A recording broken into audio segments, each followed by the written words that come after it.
Kedapatan membawa senjata landep jenis kerambit oleh anggota Polsek Seberang Ulu 2 Palembang pas lagi ngelakukan kegiatan patroli rutin. Mukhlis Akbar, warga Lorong Sadar Jaya, Kelurahan Tanggotakat, terancam pasal 307 ayat 1 Undang-Undang Nomor 1 Tahun 2023, pidana penjara Pelipoco 5 tahun.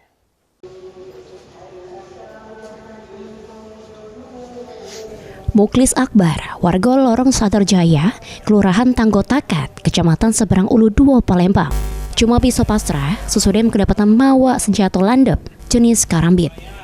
Pelaku diamankan oleh anggota Polsek Seberang Ulu 2 Palembang pas lagi ngelaksanakan kegiatan patroli rutin lintas di Kelurahan 16 Ulu.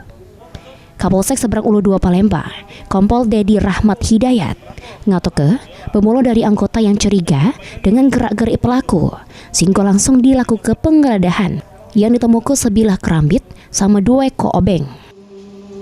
Dalam ini memang si tersangka residipis.